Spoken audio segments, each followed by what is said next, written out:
So we are in 2 Corinthians chapter 11. And Paul's stepping up to the plate, if you will. Paul is stepping up to the plate, and he's going to play the Corinthians game. Here's what happened in chapter 10 in 2 Corinthians. Paul basically kind of went head-to-head with some of these people who are opposing Paul in the church in Corinth, and he gave a couple different teachings. The first one was that if you're going to boast, you should boast in the Lord, and if you want to seek approval from something, you should also seek that approval from the Lord. And then he also gave this teaching that those who compare themselves, he says, with one another are without understanding. And so he clearly sets up these things, boasting and talking about how good we all are to other people as foolishness and things that people who are without understanding do. And then he's going to turn around in chapter 11 and he's going to do it, which seems kind of hypocritical. It seems kind of like, Paul, what are you doing? Like, you just spent a whole chapter telling these people how ridiculous these things were, and then only to turn around in chapter 11 and just do exactly what you said we probably would be unwise to do. And we talked about last week how Paul is setting this up with the Corinthian church, and he's saying, basically, I think this is foolish. I think boasting in yourself is ridiculous. I think people who are without understanding do these type of things. But here's what he's also seeing with the Corinthian church. They're responsive to people who do this. However their maturity level is, they are responding to these people who are in the Corinthian church, who are opposing Paul, and who are going around telling everybody how great they are, how authoritative they are, how many accolades they have, and why you should listen to them. So Paul's going to do what they do, not because he thinks it's the wisest thing to do, but because, like we talked about last week, he's willing to, he wrote them in the first letter, he's willing to become all things to all people for the sake of the gospel. He's saying to himself, if some people come around because they see my authority, because they see what I've been through, because they see what I stand for, if even some people come around, then I guess I'll do it. But make no doubt, don't be mistaken, he knows that he thinks this is foolish. I mean, he thinks that this is ridiculous, but he's willing to do it. He's willing to give his resume, if you will. What we're going to read this week is kind of the first part of Paul's resume. It's going to go on into chapter 12, and you're going to see kind of Paul's full resume. But this first section at the end of chapter 11 is arguably it's the beginning of Paul's resume, maybe half of Paul's resume. And he's going to do what he's just told them he thinks is foolish, which is boast in his own accolades, in his own authority. But he's going to do it a little bit differently. I told you that last week. He's going to start out looking a whole lot like them. And then about 2 verses in, he's going to switch. And he's going to sound very, very different from these Corinthians. And I'll show you that as we go. And then at the end, we're just going to take a step back and kind of look at this list of Paul's resume, if you will. So we ended halfway through verse 21 in chapter 11 last week. So we're going to start halfway through verse 21, 2 Corinthians chapter 11. This is the first part of Paul's resume, if you will, his foolish boasting, and you'll see him reference that multiple times. Paul says this, "But whatever anyone else dares to boast of, I'm speaking as a fool, I also dare to boast of that." Speaking as a fool because we just talked about in chapter 10, he already said to compare ourselves to one another. The only people who do that are people who are without understanding. And yet he's about to do it. So he puts this phrase in there, I'm speaking as a fool. And then he goes on, verse 22. He says, "Are they Hebrews? So am I. Are they Israelites? So am I. Are they offspring of Abraham? So am I." 3 things that maybe these opposers were claiming about themselves that were giving them authority. We're Hebrews. We're Israelites. We're part of the chosen people of God to begin with. Offspring of Abraham. Okay, he's saying, so am I, so am I, so am I. comparing himself to them, just in the same way he thought was ridiculous to begin with, but he's willing to do it. Verse 23. Are they servants of Christ, he says. This is what the people who are opposing him were claiming, that they serve Christ. He says, I am a better one. And then he says, I'm talking like a madman. This is crazy. To go on comparing ourselves to one another as if you're a better follower of Christ or I'm a better follower of Christ. Here's the reason why it's craziness to say, are they servants of Christ? I'm a better one.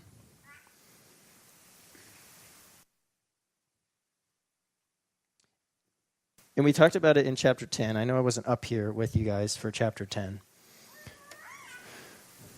But the whole reason that comparing ourselves to one another is craziness is because in the first letter, Paul goes through that everybody has a role in the body of Christ.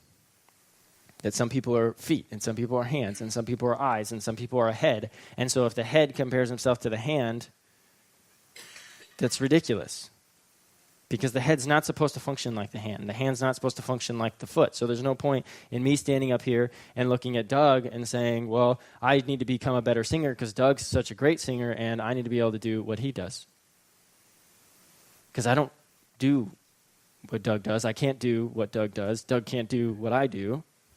The whole point is that he has a role and I have a role. And if we're just comparing ourselves to each other the whole time, we never actually do our role and do it well. So he's going through these things saying, I'm also one of these, I'm also one of these, I'm also one of these. And if we're talking about who's the better servant of Christ, he says, I am, but that's completely ridiculous. Because they have a role and I have a role. But if you want to know who serves Christ more, he's going to tell them. He says, this is the standard by which he can conclude that he is a better servant of Christ, not because he does what they're supposed to do better than them, but because he's actually performing his own duties. And he gives these descriptions: with far greater labors, far more imprisonments, with countless beatings, and often near death. So that's Paul's rubric for why he's a better Christ follower than them. He works harder. He's been imprisoned more times. He's been beat more times and often near death. Okay. Next week, 2 weeks from now, we're going to talk about this paradigm that Paul has for evaluating whether or not you're a good follower of Christ, this paradigm of weakness, but we'll get to it in chapter 12. So I'm not going to spend a whole lot of time talking that. But Paul's going to take these things that they would call weakness, being imprisoned, being beaten, being near death, having to work really hard for what you have. What the Corinthians in the church who are attacking Paul are going to call weakness, he's going to flip on its head, and he's going to call those things evidence that he works for Christ. We're going to get to that more in later chapters. When he says far greater labors, what he's meaning is that, going back to the last chapter, actually, it's not even the last chapter. It's this chapter, where he talks about having to work for them and share the gospel free of charge. You see, what these Corinthian boasters would do is they would stand in the marketplace and they would work, but they weren't really working. They were really just jabbing. But then they wanted people to pay them for it. So when he says far greater labors, he's meaning, no, I actually preached the gospel to you for free, and I had to work a side job to make a living. It's a difference between him and them. In the next descriptions as we go along here, what you're going to hear is Paul describe things on extremes. So he's going to describe one end of the spectrum, then he's going to describe the other end of the spectrum, and what Paul's getting at is that I've been through the whole gamut. And you're going to see that as he goes back and forth. I'll show those to you. So let's keep reading.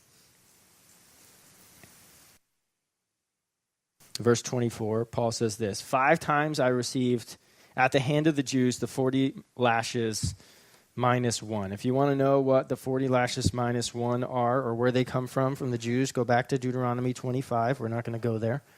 But you can go back and read it. It's in Deuteronomy chapter 25. Few different hypotheses as to why 40 lashes minus 1. 40 lashes was the maximum punishment you could give that wasn't death.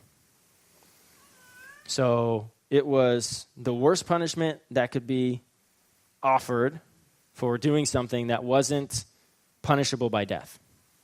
Some people thought that it was the number of lashes anyone could take before they would die. Why 40 lashes minus 1? Some people thought it was to keep someone from dying in case they couldn't quite get to 40 lashes without dying. Some people say that it's 40 lashes minus 1 because they weren't very good counters and, they didn't want to over-punish someone, so they would do 39 just to make sure in case they missed one. Because the law said that if you gave someone more punishment than that, then you were in danger of being convicted by the law. So they didn't want to do that. It was like, if you're doing the punishing, well, I'm just going to do one less just to make sure I don't get in trouble too. I don't know. 40 lashes minus 1. Okay, the amount of pain and recovery it would take to recover from 40 lashes minus 1 through the roof. 5 times, Paul says, I received this at the hands of the Jews. So when he was with Jews, he was being punished. 3 times, verse 25, he says, I was beaten with rods. That was a Roman form of punishment. So Paul says, when I'm with the Jews, I'm punished. When I'm with the Gentiles, I'm punished. Jewish 40 lashes plus minus 1. Roman being with rods.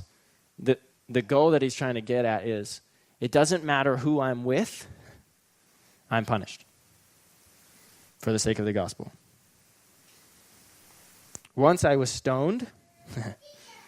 Okay, so if 40 lashes minus 1 is the maximum punishment that can be inflicted without causing death, and if you were in Rome and you were sentenced to not death, but you needed to be punished, you were beaten with rods. Okay, so these are 2 examples of things that were meant to punish but not kill. Stoning is meant to kill. Okay, so I was punished by the Jews, by the Gentiles, to the point of, for the sake of not being killed, and I was also once stoned for the sake of being killed, and yet he wasn't. You can go find all these things in Acts, by the way. If we wanted to, we could spend a whole lot of time going back to Acts and looking at all these things, but I won't because we don't have that much time. Once I was stoned, he said in verse 25, 3 times I was shipwrecked. A night and a day I was adrift at sea. Basically meaning the ship was shipwrecked and he was holding on to something adrift at sea. A day and a night.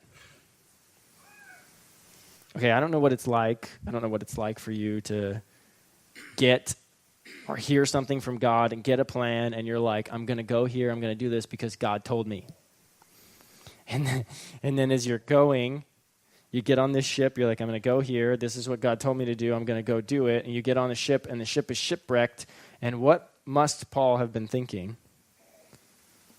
Floating on the sea going, maybe I misheard. Like, maybe this isn't what I was supposed to do. 3 times shipwrecked, a day and a night, adrift at sea, verse 26. Paul says, on frequent journeys, which basically just means he didn't have the comfort of home. He was constantly on the move. A lot of us go off and we like to travel, but then after, I don't know, given a certain given amount of time, maybe it's a week for you, maybe it's a few days for you, maybe it's a month for you, at some point you're like, I'd really like to be home. I'd really like to be in the comfort of things that I know are secure. I'd really like not to just have to be on the move all the time. Paul says, I was on frequent journeys. And then you go back, and then he goes back to the extremes. In danger from rivers and in danger from robbers. Meaning whichever way Paul traveled, he was in danger. If he was on the river, if he traveled by boat, he was in danger. If he traveled by land, he was in danger from robbers. Paul's saying, any way that I traveled, I was in danger. So far, any people that I've been with, I was receiving punishment for sharing the gospel.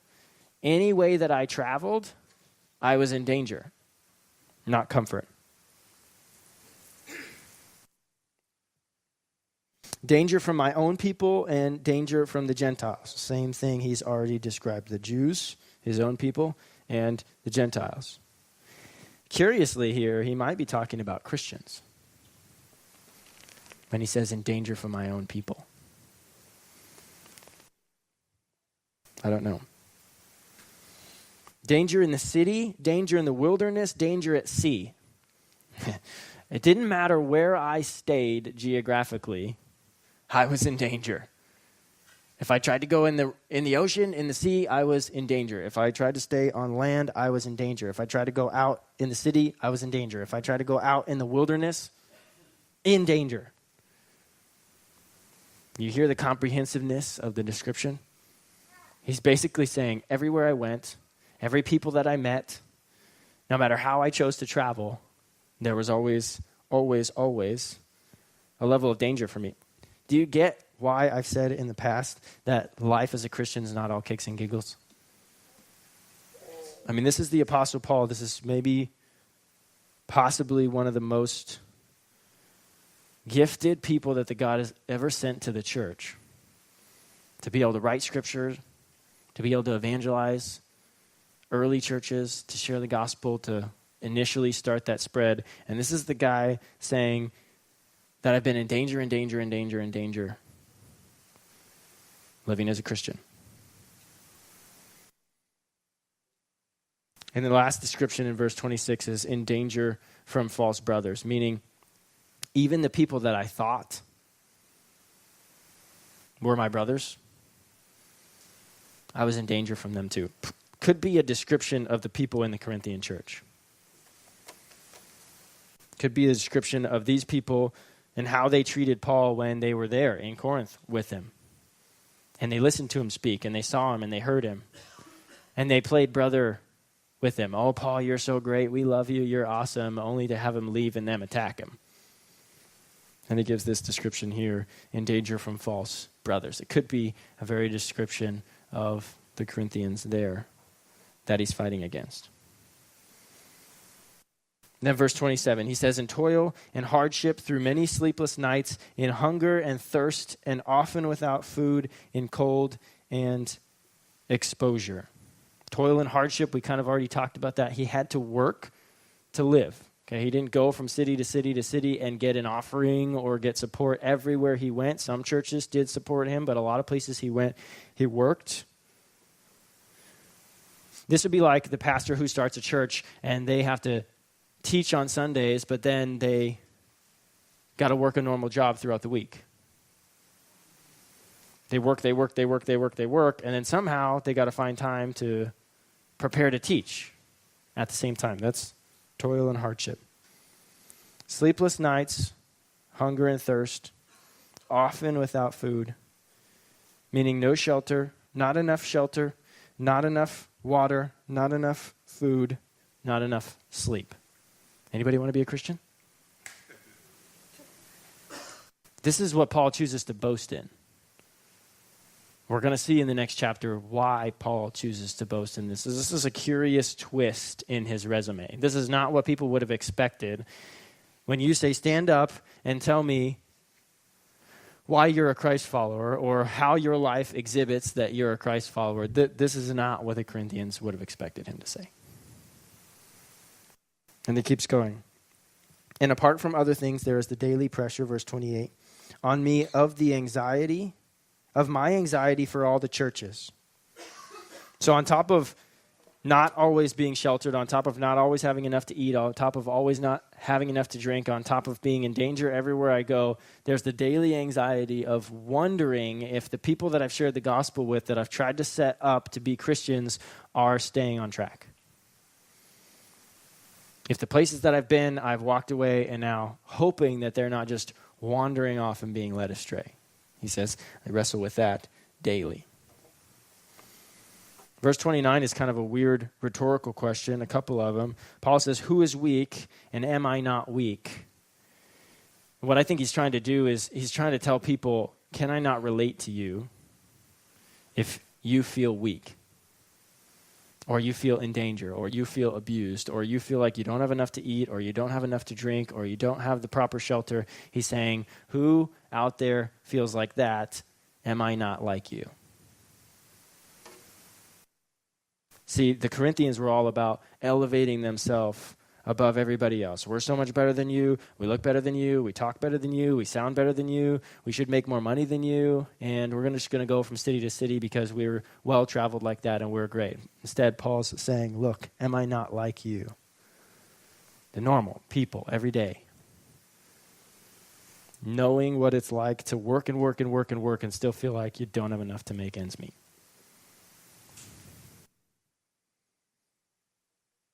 And then the second rhetorical question, who is made to fall? Am I not indignant? He cares for them. There's someone in the church who he's afraid is causing the Corinthians to fall, to miss the mark, to get off on a different path, to go astray. And he says, am I not indignant? Is there not something inside of me that's like, stop leading my people astray? There is. That's the answer to a rhetorical question. He cares for them. Doesn't want them to be led astray by these false apostles that he's talking about. And then in verse 30, he gives it to us, the reason he's listed all these things, or what he's actually doing, maybe not the reason yet until chapter 12. He says in verse 30, if I must boast, I will boast of the things that show my weakness. We're going to come back to that next week and the week after. The God and Father and the Lord Jesus, who is blessed forever, knows that I am not lying, in case some people in Corinth were sitting there thinking, okay, dude hasn't really experienced all that. I mean, he'd probably be dead by now, and that's kind of a really long list of stuff that's maybe not that plausible. In case they're questioning his authenticity or his truthfulness, he says, and God knows I'm not lying. Oh, and one more thing that maybe I forgot to mention that will show Paul's submission, Paul's weakness, Paul's submission to the people around him to help him, verse 32. At Damascus, he says, the governor under King Aretas was guarding the city of Damascus in order to seize me, but I was let down in a basket through a window in the wall and escaped his hands. Okay, so in case you were wondering if I'm strong enough to do all these things on my own, I'm not. Because when this guy was after me and he pinned me down, somebody else had to let me down through a basket in the wall so I could run off.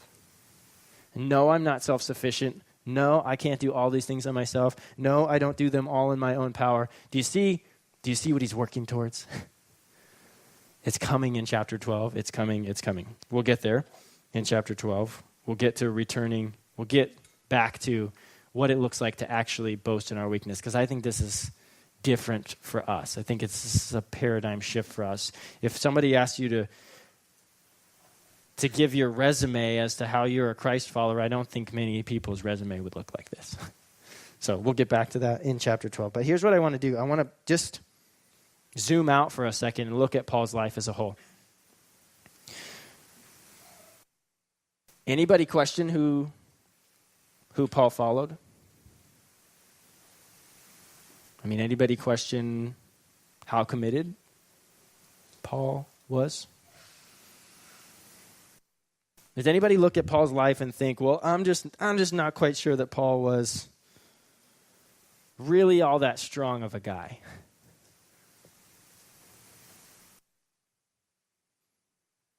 You look at a list like this, and the crazy thing is all Paul's doing is talking about his weakness, and yet I don't know anybody that would read this list and walk away thinking that. Maybe Paul's not so devoted to Christ. Maybe Paul doesn't really understand the gospel. Maybe Paul trusts God like this much, but maybe he really doesn't trust God this much, and he probably can't relate to me because he just has everything worked out for him, and God's just blessed him so much.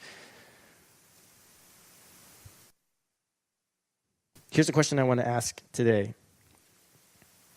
If you had to look at a specific area of your life, and you had to make a list of what does that area of my life look like, parenting or being a spouse or working at a job or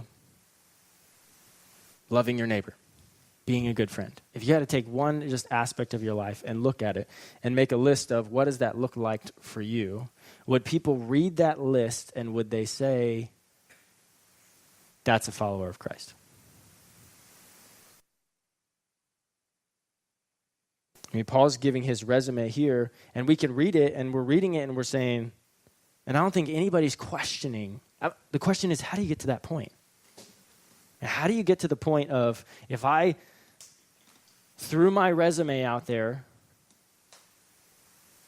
of getting to the point where nobody's questioning anymore who you follow?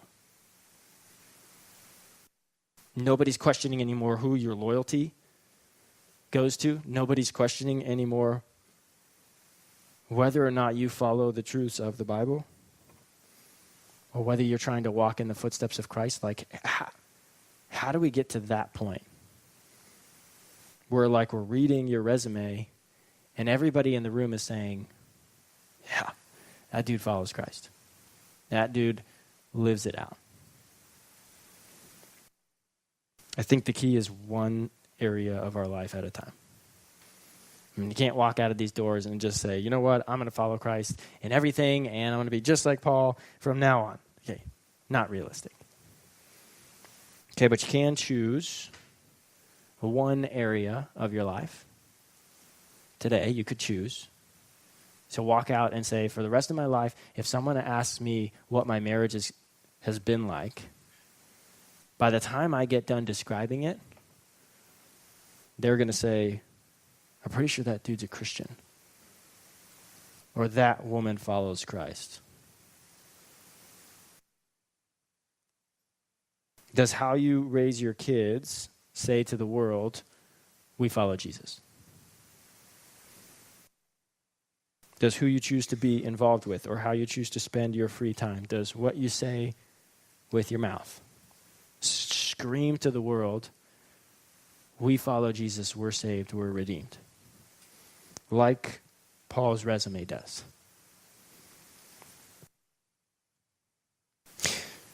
I'm not asking you to be Paul. I mean, not many of us in this room are called to just pick up and go to a foreign country and share the gospel with people who you know are going to reject you. I'm asking, what can you do in your life so that if people ask you, how do you live this area of your life? By the time you get done describing it, people say, well, that's not what I expected, because that person follows Christ. Question is, what's the first step of faith for you? What's the first area of your life that you know that God's saying, I want this area of my life to point to me, so that when people come and ask you, coworkers, how do you work? How do you navigate this work job thing? By the time you get finished describing it, they say, man, he works differently than everybody else. I think it's because he's a Christian. Family, job, spouse, money, time, talent. My challenge to you is to ask, which area of life does God want me to work on? Which area of life does God want me to develop to the point where I can say, this is how I live, and this is who I follow? And people can just see it, just reading it, words on a page.